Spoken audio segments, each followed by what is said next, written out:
На кого му пречи силниот Саша Мирковиќ, човекот кој ја преживеа заседата, бидејќи беше попаметен од системот.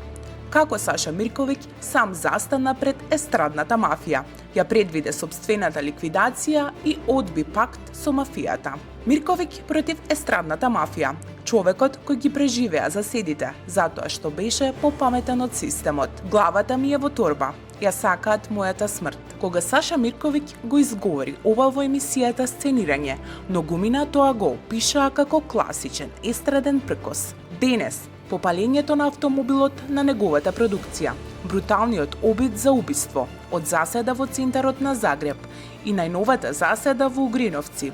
Овие зборови повеќе не се тема на естрадни рубрики. Тие се судски документ и доказ дека овој човек со години бил единствената брана пред целото беззаконие на регионалната сцена. Единствениот греф на Мирковиќ е тоа што во работата со која се занимава е премногу успешен, а во своите јавни настапи премногу искрен, додека другите молчат и плаќаат рекет. Тој сам застана спроти криминалната мрежа. Во шоу-бизот им пречам на оние што не можат да бидат покреативни од мене.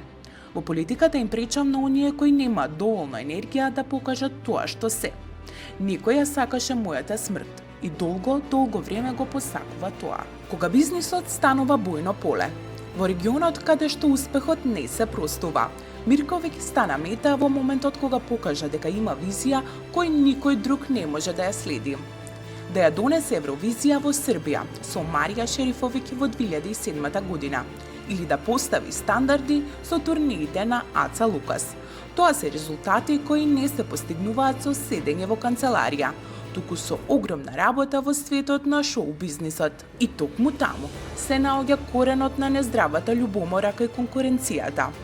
Како да го победите човекот кој размислува 3 чекори однапред? Така што физички ќе го нападнете.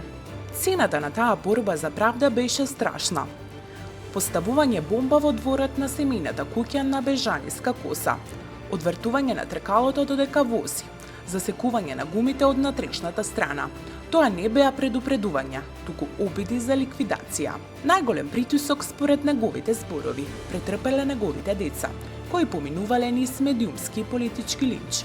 Сепак, семејниот прекос можеби најдобро го покажува фактот дека неговата ќерка, среде целиот тој прогон, дипломираше со неверојатен просек. Гените и карактерот, како што се наведува, очигледно не може да се скршат. Најтешко ми беше поради моите деца. Тие поминуваа низ пекол. Моето семејство беше доведено на работна екзистенција, а ќерка ми покрај се го заврши факултетот со просек 9,7. Тоа е мојата најголема победа над нив. Уривање на полицискиот врв, средба во 4 очи. Она што го издвојува Мирковиќ од сите други на сцената е тоа што никогаш не криел. Кога свати дека заканите доаѓаат од самиот врв на државата, влезе директно во нивното гнездо. Тој директно ги обвинил тогаш најмокните луѓе во МВР, Дијана Хркаловиќ и Небојша Стефановиќ.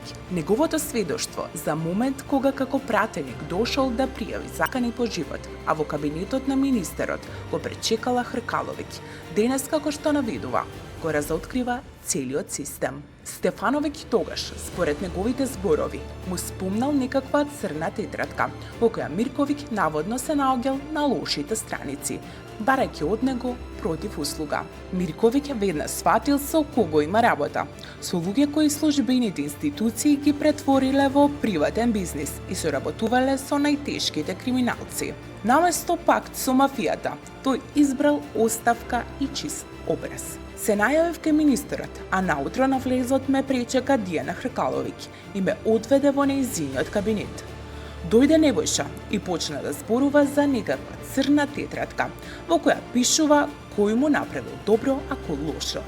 Ми рече дека сум на лошите страници и дека морам нешто да направам за него. Крај на лажните генерали и менаџерите од подземјето. Како магистар по право и музички образован менаџер, Мирковиќ постави јасна граница кај така наречените мафијашки менаџери, кои тие не можеле да ја преминат. Тој ги водел кариерите на некои од најголемите имиња, од Здравко Чолик, Мирослав Илиќ, Тоше Проевски, па се до групата Магазин и Гоца Тршан. Знае како функционира работата и од правен и од креативен аспект. Па луѓето со полициски значки и криминално минато покрај него едноставно немаат што да бараат.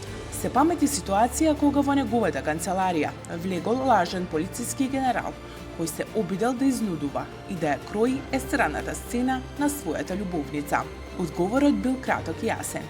Напуштете ги моите простории. Мирковиќ јасно го кажал оно што никој друг не се осмелувал. Ако си криминалец, не можеш да бидеш полицаец. Ако си полицаец, не можеш да ја водиш естрадата. Тие мислат дека својата службена значка може да ја користат за приватни цели. Ако си криминалец, не може да бидеш полицаец. Ако си полицаец, не можеш да бидеш менаџер на естрадата. Не признавам лажни генерали. Од мене се плашат само неработниците и криминалците. По се што побинал од борби преку операционата сала во Загреб, каде што едва и му го спасија животот по бруталниот напад од заседа, па се до Угриновци. Саша Мирковиќ и понатаму е тука.